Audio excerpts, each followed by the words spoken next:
this is another important video in which we are going to discuss about the subject that is law of tort. इस video में I will discuss about what are the important points which you need to consider whenever we are going to respond for the questions for prelims. जब भी हमें tort को किसी exam में prelim purpose से तैयार करना हो तो ऐसे कौन से वो टॉपिक्स हैं जिनको अगर हम कवर कर लें तो हमारा प्रॉपर प्रिपरेशन हो जाता है टॉर्ट में. तो 10 इंपॉर्टेंट टॉपिक्स को जब मैं डिस्कस करूंगी आपके साथ, तो पहले पूरे टॉर्ट लॉ को we will categorise into 3 parts. One part means to say we can categorize for the purpose of prelim, that is maxim based. As we all are aware of that कि tort कोई codified law नहीं है, तो इसको जो questions frame किए जाते हैं prelims में वो या तो आपको legal maxim से आएंगे. तो इस मीन दैट कि ये जो पोर्शन है tort में कि कौन कौन से वो legal maxims हैं जिनको आप प्रिपेयर करोगे जब आप प्रिपेयर करोगे prelim के लिए, तो ये हम डिस्कस करेंगे. And then we will about another important topic that is based on concept. तो कौन कौन से वो important concept है टॉर्ट लॉ में जिसको आप प्रिपेयर करके प्रीलिम अच्छे से तैयार कर लोगे, वो हम यहाँ पर देखेंगे.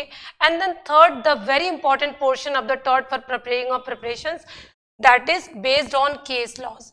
तो हम पूरे प्रीलिम को टॉर्ट की 3 कैटेगरी में कर रहे हैं, legal maxims, concept based questions based on case laws. Correct. अब जब हम सबसे पहले लीगल मैक्सिम्स को देखते हैं तो मैं आपको लॉट्स ऑफ लीगल मैक्सिम यहाँ रेफर नहीं करूंगी क्योंकि हमें बहुत ब्रीफ में इंपॉर्टेंट चीज़ें लेनी है टॉर्ट में. तो ये कुछ इंपॉर्टेंट मैक्सिम्स हैं जिनको आप प्रेफर करोगे और आप कहोगे कि हाँ सम ऑफ द इम्पॉर्टेंट इसी से क्वेश्चन बनते हैं. पहला मैक्सिम है उबी जस इबी रिमेडियम. Wherever there is a legal right, there must always be a remedy. So tort law पूरी तरीके से आपके इसी legal maxim पर based है. तो ये क्वेश्चन पूछा जाता है कि law of tort is based on which legal maxim. आपका आंसर है ubi jus ibi remedium. Second question which is usually framed in different dimensions हो सकते हैं, बट लीगल मैक्सिम आपसे यही पूछा जाता है injuria sine damnum. Injuria sine damnum का मतलब क्या है, इंजूरिया साइन डैमनम से रिलेटेड इंपॉर्टेंट केस लॉज क्या है, और टॉर्ट में क्या इंजूरिया साइन डैमनम आपके लीगल राइट को प्रोटेक्ट करता है या नहीं.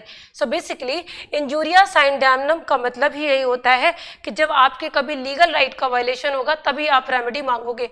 तो उबी जस इबी रेमेडियम से ही कनेक्टेड ये लीगल मैक्सिम है कि whenever you are having the legal right and this legal right has been violated तो आपको damages मिलेगा. इसका जस्ट आप वाइस वर्जा कर दो डैमनम साइन इंजूरिया, और इस मैक्सिम पर भी क्वेश्चंस बनते हैं. What is the meaning of damnum sine injuria, and second thing, क्या डैमनम साइन इंजूरिया पर कॉम्पनसेशन मिलता है. Answer is no, because damnum sign injuria means that you have suffered lot of loss, might be possible, but उस loss में आपके legal right का violation नहीं हुआ. तो howsoever loss you have suffered, you will not be provided any kind of compensation. So basically injuria sign damnum के just vice versa है damnum sign injuria. तो ये maxim आप बिल्कुल पढ़ के जाओगे because it is very important. Another important legal maxim है volenti non fit injuria. Volenti non fit injuria का मतलब ये होता है दैट आपने उस एक्ट के लिए, जिस एक्ट के लेके आपको लाइबिलिटी इम्पोज की जा रही है, उस एक्ट पर आपका इंटेंशन नहीं है, you don't have any kind of your will intention at all, तो आपको लाइबिल नहीं किया जा सकता. That is volenti non fit injuria. इसको आप ऐसे भी पढ़ सकते हो दैट एक्टस मीन वाइटो. अगर आपका कोई ऐसा एक्ट है जिसमें आपकी इंटेंशन इन्वॉल्व नहीं है तो आप लाइबिल नहीं होगे. This is another important legal maxim. And the last one which I am suggesting here not to avoid is कोई फैसेट पर एलियम फैसेट पर से. इस लीगल मैक्सिम को जो हम यूज करते हैं वो एक कॉन्सेप्ट है आपका, और वो कॉन्सेप्ट है जब हम पढ़ते हैं अबाउट द लाइबिलिटीज. तो ये जब हम पढ़ते हैं ये इसीलिए चीज़ होती है कि जनरली आप कोई एक्ट करोगे तो आप उसी एक्ट को लेके लाइबिल होगे, थर्ड पर्सन के किसी एक्ट को लेके you are not liable. But this maxim is providing you one kind of exception when you become liable for the acts not done by you.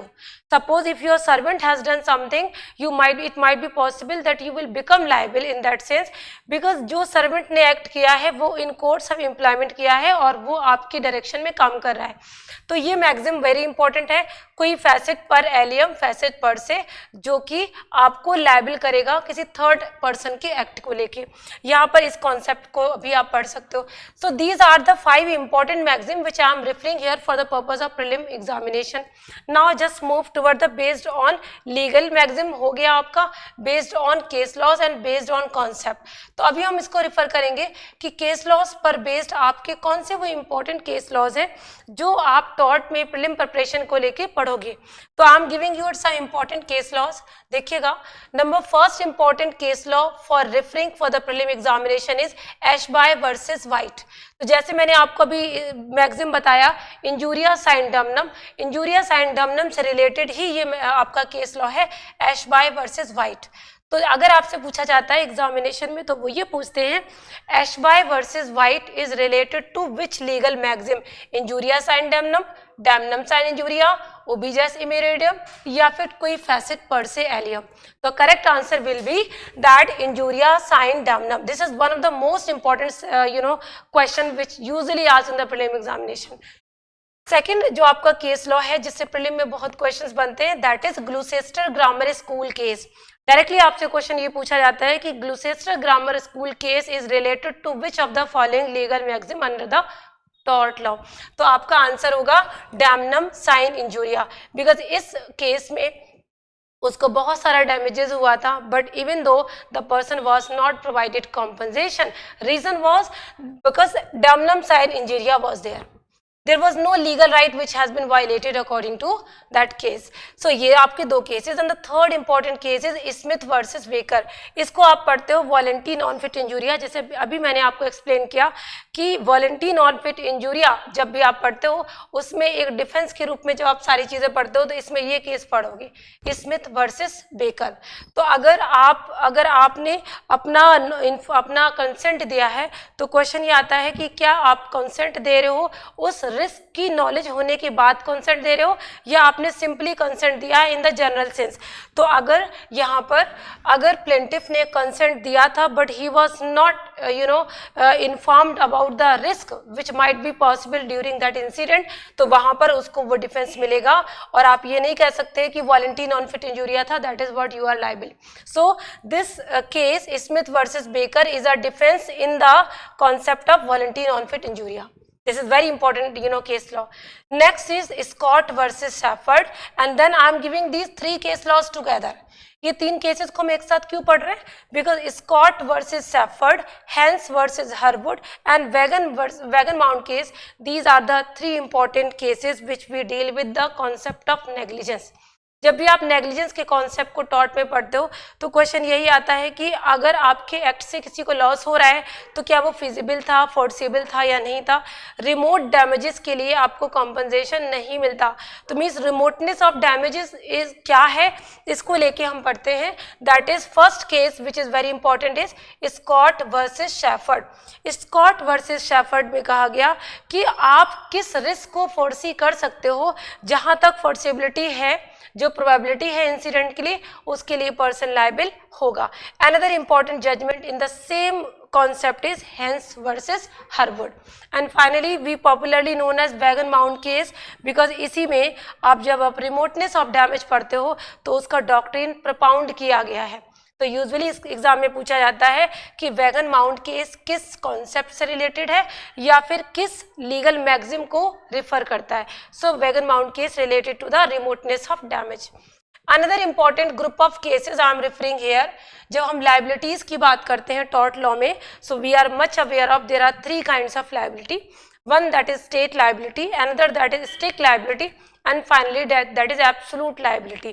तो यहाँ पर हम स्टेट लाइबिलिटी में कई सारे जजमेंट्स पढ़ते हैं, बट कस्तूरी लाल रालिया राम का जजमेंट है बड़ा इंपॉर्टेंट है, जिसमें कि आपका कस्तूरी लाल वर्सेस स्टेट ऑफ यूपी में यहाँ पर स्टेट को लाइबल नहीं किया गया था because state was working in terms of sovereign.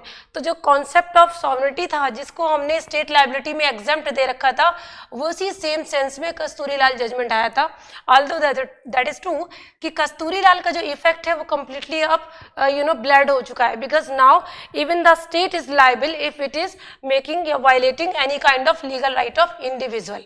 Right तो कस्तूरी लाल का जजमेंट। इसके बाद जब हम स्ट्रिक्ट लाइबिलिटी पढ़ते हैं तो सबसे इंपॉर्टेंट क्वेश्चन यहीं से बनता है कि रैलेंड वर्सेस फ्लेचर किस से रिलेटेड है, स्ट्रिक्ट लाइबिलिटी से, या फिर पूछेंगे स्ट्रिक्ट लाइबिलिटी में सबसे लैंडमार्क जजमेंट कौन सा है जिसमें स्ट्रिक्ट लाइबिलिटी का डॉक्ट्रिन प्रोपाउंड किया गया था। Your answer will be Rylands versus Fletcher.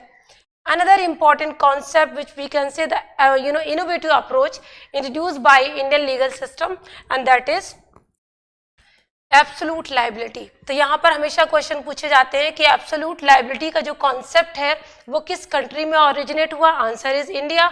Second thing is absolute liability का कॉन्सेप्ट किस केस लॉ में इंट्रोड्यूस हुआ, answer is MC Mehta judgment. तो ये सारे वो इंपॉर्टेंट जजमेंट्स हैं, you can look at the screen then you can aware. जब भी आप पढ़ोगे प्रीलिम को लेके तो टॉर्ट के ये केसेस आप इग्नोर नहीं कर सकते, बिकॉज यहाँ से ही आपके रिवॉल्व होके थोड़ा बहुत रोटेट होकर क्वेश्चन इन्हीं केस लॉस पर बेस्ड होकर आते हैं। नाउ द फाइनली अगर हम कॉन्सेप्ट बेस्ड क्वेश्चन की बात करें कि प्रीलिम में किन टॉपिक्स पे कॉन्सेप्ट बेस्ड क्वेश्चन आते हैं, तो पहले स्टार्टिंग आप डेफिनेशन से करोगे। टॉर्ट में डेफिनेशन दो लोगों की बड़ी इंपॉर्टेंट है, that is one Winfield and second Salmond. Winfield और सामंड की डेफिनेशन को ब्रेक करके ही वहां से क्वेश्चन बनता है जो डेफिनेशन से आएगा।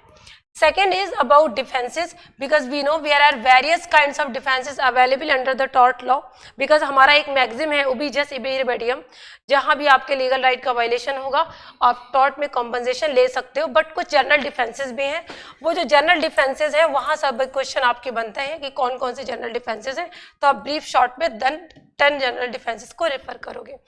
इसके बाद नेग्लिजेंस का कॉन्सेप्ट, यहाँ से भी क्वेश्चन बनते हैं और जैसे मैंने पहले ही आपको रेफर किया नेग्लिजेंस पे क्वेश्चन दो तरीके के बनते हैं, लीगल मैगजीन्स पर और केस लॉस पर।